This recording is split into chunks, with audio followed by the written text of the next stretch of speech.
मुझे पहले लड़के की तस्वीर दिखाओ माँ, फिर मैं फैसला करूँगी हाँ या ना का। माँ ने रीता की तरफ देखा। अच्छा, हम तुम्हारे लिए कोई अच्छा लड़का नहीं देखेंगे?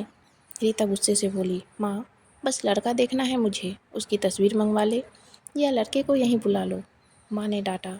पागल है, शर्म नहीं आती, चल दफ़ा हो जाओ। अपने कमरे में बाबा भी आ गए।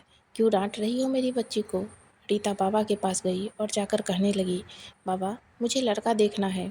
बाबा ने मुस्कुराकर कहा, हाँ बेटी, तुम्हारी मर्जी से ही करेंगे शादी। कल मैं उसकी तस्वीर मंगवा लूँगा। लड़के का अपना होटल है, पढ़ा लिखा है, प्यारा है, लेकिन रीता को तो लड़का देखना था। लड़का तो प्यारा है, रीता ने हाँ कर दी। 10 दिनों में ही रीता की शादी हो गई। रीता का हमसफ़र सुशील अरेंज मैरिज थी। ना कभी मुलाकात हुई, ना कभी कोई बात, कभी एक दूसरे को मिले भी नहीं।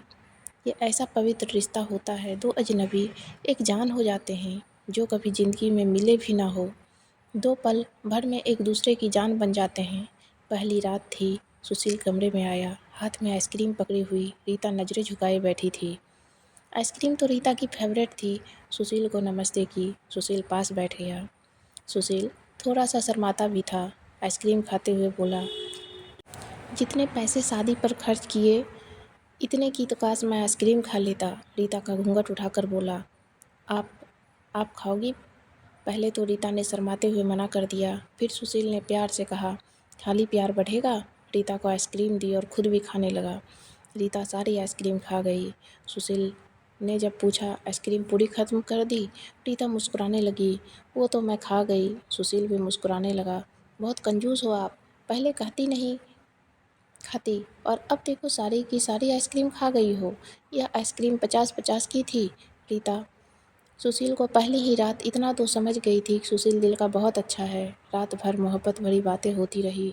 ज़िंदगी अपनी असल मंजिल की तरफ मुड़ गई थी। वक्त गुजरने लगा। रीता के भाई की शादी थी। रीता 4 महीने की प्रेग्नेंट भी थी। रीता ने सुशील से कहा, मुझे भाई की शादी में जाना है। सुशील ने रीता के पास बैठकर बोला, रीता, डॉक्टर ने आपको लंबी यात्रा करने से मना किया, इसलिए मैं कोई रिस्क नहीं लेना चाहता। मैं नहीं इजाज़त दे सकता शादी में जाने की। रीता को बहुत गुस्सा आया। सुशील, पागल हो गए हो क्या? मेरे भाई की शादी है और आप कह रहे हैं कि नहीं जाना? आप मुझे कार में बैठाकर आराम से छोड़ कर आ जाएं। बस सुशील ने रीता का हाथ पकड़ा, मोहब्बत से फिर समझाने लगा, रीता क्यों बेकार की जिद करती हो? डॉक्टर ने यात्रा करने से मना किया है तो मैं नहीं जाने दे सकता तुमको। तुम लापरवाह हो जाती हो और मैं तुमको किसी के भरोसे नहीं छोड़ सकता।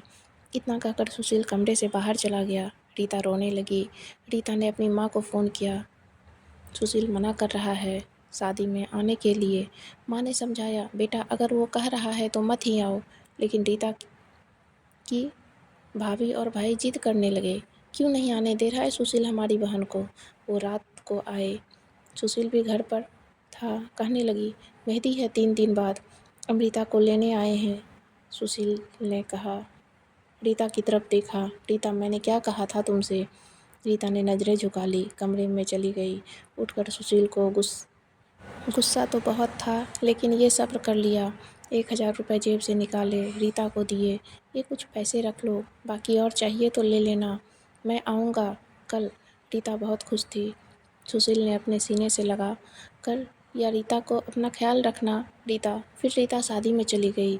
मेहंदी की रात रीता की बुआ की लड़की भी आई हुई थी। डांस भी किया, काफ़ी इंजॉय किया। बारात वाले दिन जब भाई की बारात लड़की वालों के घर पहुंची तो बारिश हो रही थी। गली में काफ़ी कीचड़ था। रीता का पाँव फिसला, फिर गिर गई। गिरते ही उसके पेट में दर्द होने लगा। रीता ज़ोर ज़ोर से चिल्लाने लगी। जल्दी से रीता को अस्पताल ले गए। रीता दर्द से चिल्ला रही थी। सुशील को कॉल की, रीता के बारे में बताया। सुशील घबरा गया। वो जल्दी से अस्पताल पहुंचा। डॉक्टर रीता को इमरजेंसी वार्ड में ले गए। सुशील बहुत परेशान था। दिल की धड़कनें बेकाबू थी, जुबान पर ईश्वर का जाप था। बाकी सब लोग शादी की खुशियाँ में मग्न थे, लेकिन यहाँ सुशील परेशान खड़ा था। कुछ देर बाद डॉक्टर कमरे से बाहर आए। उन्होंने सॉरी कहते हुए बताया, आपका बच्चा मर चुका है। सुशील बेजान सा होकर कुर्सी पर बैठ गया है। भगवान से हिम्मत मांगकर जल्दी से वार्ड में गया। रीता रो रही थी। सुशील को देखकर मुंह मोड़ लिया। सुशील पास बैठ गया, सर पर हाथ फेरने लगा। अच्छा चल, चुप कर मेरी सोनी, रोना बंद कर, बस ऊपर वाले की मर्जी थी। रीता फूट फूट कर रोने लगी। सुशील मुझे माफ़ कर दे, मुझसे गलती हो गई। सुशील ने आंसू से भींगी हुई पलकों को चूम लिया। अरे बस बस मेरी जान, रोते नहीं हैं, बस ऊपर वाले की मर्जी थी, चुप हो जाओ। रीता खुद को गुनहगार समझ रही थी, अपने बच्चे और सुशील का।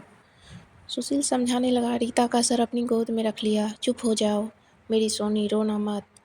अब देख मैं तेरे पास हूँ। रीता को लेकर घर चला गया। शादी खत्म हुई, सब घर आ गई रीता का हाल चाल पूछने। रीता खुद पर इल्ज़ाम दे रही थी, मुझे रोका था सुशील ने माँ, लेकिन मैं जिद कर रही थी, शादी में जाना है। अगर मैंने इसकी बात मान ली होती तो आज शायद मैं अपना बच्चा न खोती। सुशील समझ रहा था रीता दिल ही दिल में खुद को कसूरवार ठहरा रही है, इसलिए सुशील प्यार से समझाता रहा रीता को, अरे पागल है, खुद को परेशान ना कर, ऊपर वाले की मर्जी थी ना, ऊपर वाले ने चाहा तो हमें फिर से औलाद ज़रूर देगा। रीता सुशील की आंखों में देख रही थी। सुशील आप इतने अच्छे हैं, मुझे डांटा नहीं है, आपने कुछ नहीं कहा नहीं। सुशील ने लंबी सांस ली, मुस्कुराकर बोला, जब तुमने मेरी बात मानी ही नहीं थी तो रीता अब कुछ कहने का क्या फ़ायदा। रीता समझ रही थी सुशील का खामोश गुस्सा।